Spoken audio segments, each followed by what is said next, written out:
So we're going to start here with step number 1, where I have the PhET simulation open here on the left and my document over here on the right. You're going to click on the single atom tab up top, and the very first thing it says to do is click pause on the bottom. Let's reset this nucleus and make some observations. So you're going to pay close attention. You're going to run the simulation 4 times. We're going to watch and see what happens. So I'm going to make sure my nucleus is reset. I want to look at that we're looking at polonium. We're just going to run it 4 times.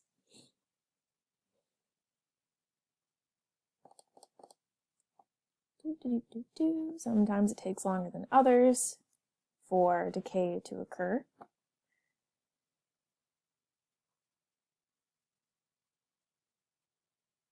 There we go. Now we can watch it a second time. And a third time. This last time I want us to focus on the graph down at the bottom where it says alpha particle energy. That's what it tells you to do in step 3. We're just going to see what happens. So starting off, I'm going to pause it really quick. When I reset that nucleus, the amount of energy that these nucleus particles have is pretty high, right? Where you're looking at this orange line. So the total amount of energy in this nucleus is right up here, right? We don't even need any numbers. We know that it's pretty high. We're going to push play.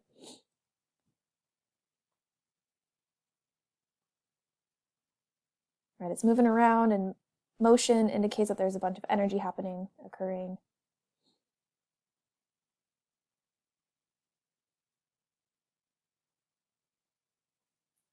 This is one of the ones that takes a while to decay. And it's off the chart. Woo! There we go. Finally, right? And now after decay occurs, my nucleus particles have lost some energy. So in this experiment, we're looking at polonium-211 decaying into, right here, it looks like Pb207. We're going to look at the periodic table really quick so we can figure out what Pb is. Maybe you already know, but we're going to check our periodic table really quickly just to double check. So Pb right here is lead. Right, so Pb is lead. That's Latin for plumbum. That's why it's Pb. And lead has 82 protons, so our atomic number is 82. So as we're going back into our screen, where we can write that down, X is where we put the atomic symbol, Pb. We can get rid of the X in here. A is our atomic mass. So the atomic mass would be 207. So the number of protons plus the number of neutrons is 207. And our periodic table told us that lead has 82 protons. The next thing we're going to do is make an observation of the particle being emitted from that polonium atom as it's undergoing, there we go, atomic decay, or alpha decay, I'm sorry. So from the center, that nucleus, this particle right here is being ejected, and what we call this is an alpha particle. So on the periodic table, which element has 2 protons and 2 neutrons? Well, we can go back to our periodic table. Atomic number 2 is helium. That means it has 2 protons, and then its atomic mass is 4, so that means it does actually have 2 protons and 2 neutrons. So here we can erase this and type helium. In your own words, describe what it means when an atom undergoes alpha decay. You're going to have to come up with your own words, but basically this is it. We're watching it happen, where an alpha particle is being emitted or ejected from the nucleus of an atom. The next thing we're going to do is look at beta decay, or beta decay simulation. So I'm going to take a moment to open that up. Have it open here on the left side. We're going to double check, make sure we're in the single atom tab again, just like before. So paying close attention, you'll run the simulation 4 times, just like before, keeping an eye on the graph on the number of protons and neutrons. So there's no graph here, but I just want us to notice right now, before any decay has occurred, we have a red sphere in the center, which is a proton, so it's hydrogen, and 2 neutrons. As we undergo beta decay, we may notice a change.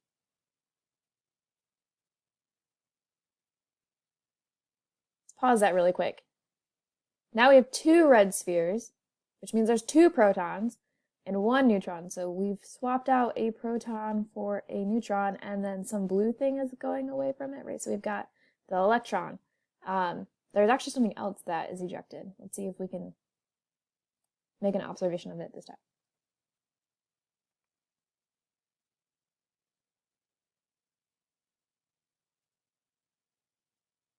Ooh, there we go. So the other thing that's being ejected is something called an antineutrino, which we're not really going to get into because it goes into quantum physics. However, it is something important to note, right? So we have a neutron that turned into a proton by ejecting an electron and an antineutrino. It's pretty crazy. Let's watch it just one more time. I've already stopped it a few times for you. So the atomic symbol for hydrogen 3 is shown here in step 8. We're going to write the atomic symbol for this helium that we ended up with. So helium, in this case, still has an atomic mass of 1, 2, 3, because I have 3 total protons and neutrons. So I have 2 protons and 1 neutron, so that's an atomic mass of 3. And helium's atomic number is 2. How many protons and neutrons are there in hydrogen 3 before the beta decay occurs? Right, we already kind of went over that. So before beta decay occurs, we have 2 neutrons and 1 proton. So let's get rid of this text. 2 neutrons, 1 proton. How many protons and neutrons are there in the atom after? So after, we have 1 neutron and 2 protons. Crazy! What was emitted from the nucleus? So we noticed 1 electron and 1 antineutrino. So the antineutrino is one of the things that's responsible for that neutron turning into a proton. We didn't just gain a proton, we turned a neutron into a proton. So we're going to keep it paused. We're going to reset this, and we're actually going to change it to carbon-14. So carbon-14, on the right side, how many protons and neutrons are in carbon-14? Well, carbon is, according to our periodic table, let's look, number 6. So I would have 6.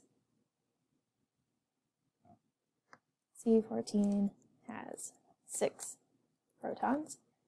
And since the atomic mass is 14, 14 minus 6, 14, 13, 12, 11, 10, 9, 8.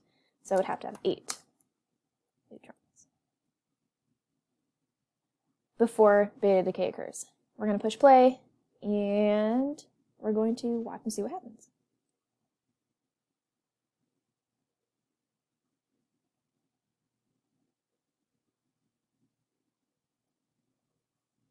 So after beta decay occurs, we end up with nitrogen 14. So looking at our periodic table, nitrogen is number 7, so that means it has 7 protons. So our atomic mass, or our atomic number goes down here.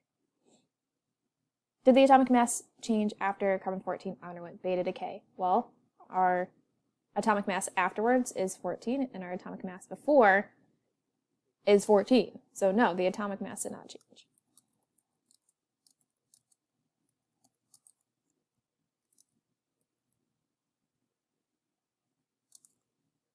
The number of protons and neutrons did change though, right? We had 1 neutron turn into a proton.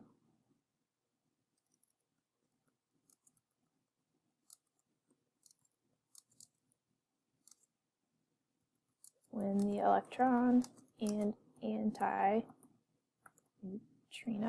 were emitted the nucleus. Okay, so that wraps up part number 2, where we are just experimenting, telling the difference between alpha and beta decay.